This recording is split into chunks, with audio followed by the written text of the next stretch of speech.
The African government has once again dismissed U.S. President Donald Trump's claims of human rights abuses in the country. Trump has repeated his debunked claims that Afrikaners are being persecuted. Because of this, he says no U.S. official will attend the G20 Leaders Summit in Johannesburg this month. Newzroom Afrika's correspondent Simon Marks joins us live now from Washington, D.C. Simon, good to have you, and thank you very much for coming on. The United States will officially boycott the upcoming G20 summit in South Africa. Is this what the president has now announced, following, of course, his sentiments that actually South Africa should not be part of the Gs at all?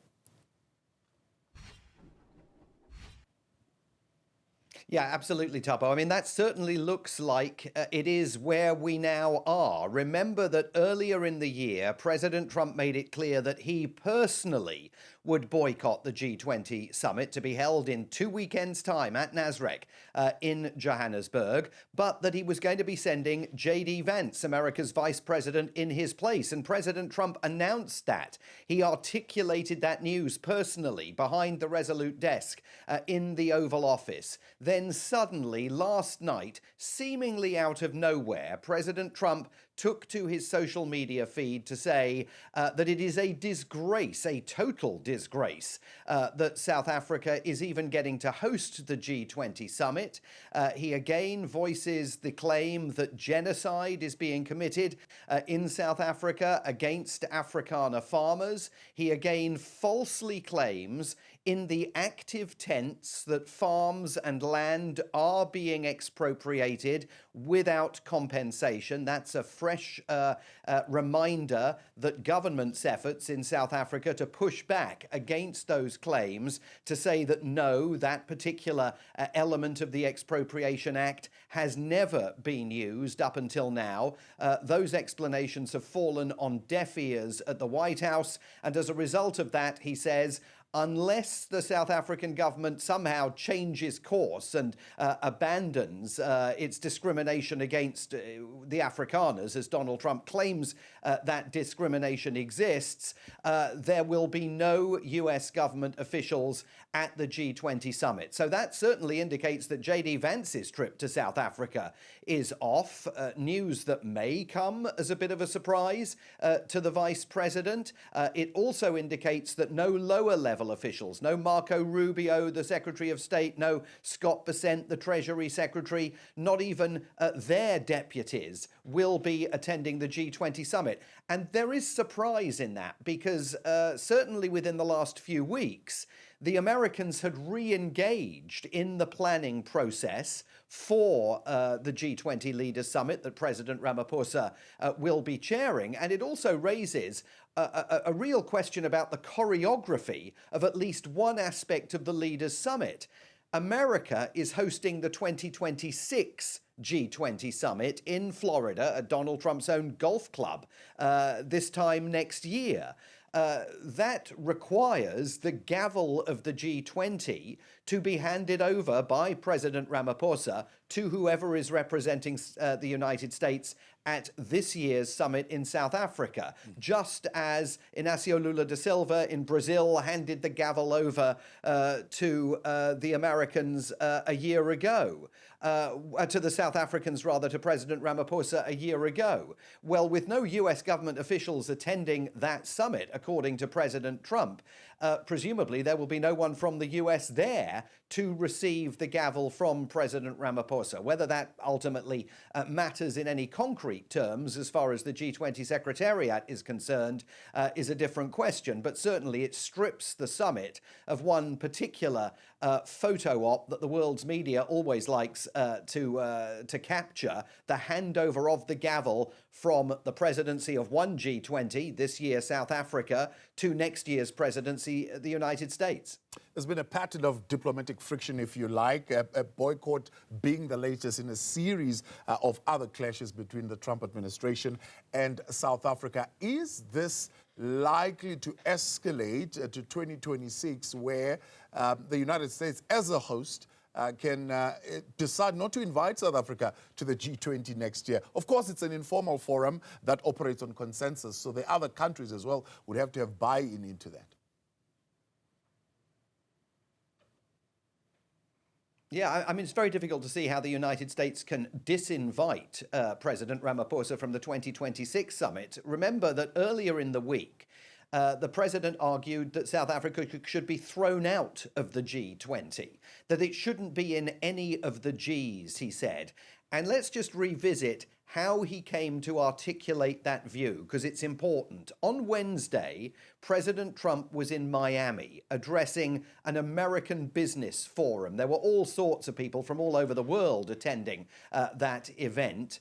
And during the course of his speech, he started talking about what an extraordinary thing it was that so many people had fled communism and come to South Florida from, he said, South Africa.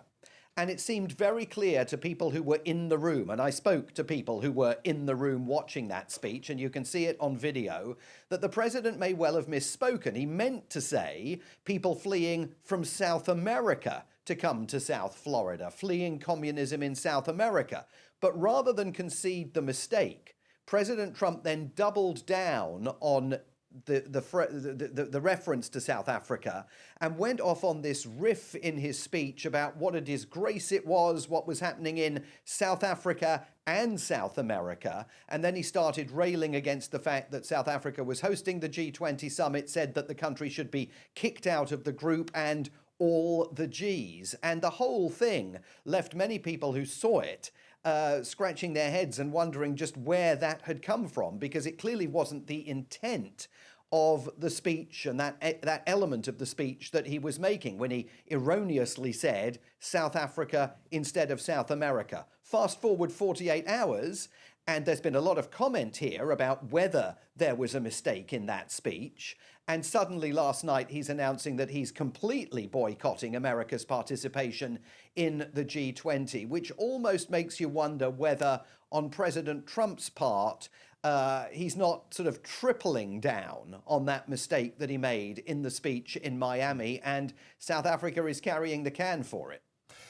Is there a pattern again of diplomatic friction here, considering that lately there has been this back and forth between the United States and Nigeria, with even threats of sending the army there to Nigeria because Christians are being killed?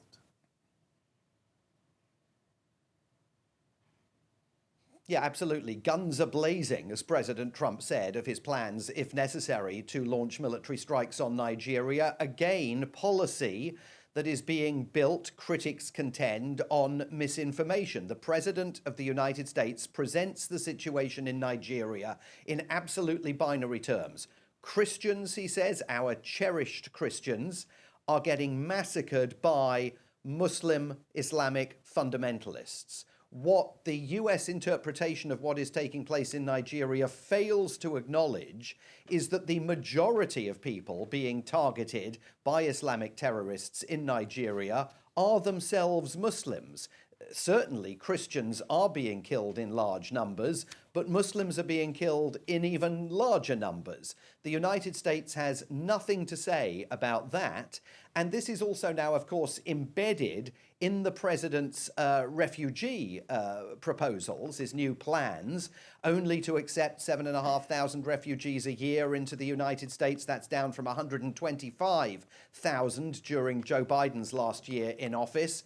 The vast majority of slots earmarked for Afrikaners, but he's also leaving some slots open for people who face what the new wording describes as discrimination and persecution, and that may obtend to Christians in Nigeria, but certainly not to other victims of Islamic terrorist violence in Nigeria. So these frictions are only going to intensify, and the diplomatic frictions with South Africa, I mean, still no light at the end of the tunnel over US tariffs on South African goods, a new US ambassador to South Africa heading to Pretoria soon, Brent Bozell, who has absolutely aligned himself behind the approach that Donald Trump and Marco Rubio have been taking to South Africa, rooted as it is in those false claims about the Expropriation Act being used to expropriate land from Afrikaners without compensation, even though that has never happened. This bilateral relationship remains at its lowest ebb in history, even including the excesses of the apartheid era. Appreciate your time, Simon. Thanks so much for coming on. That's our Newzroom Africa correspondent.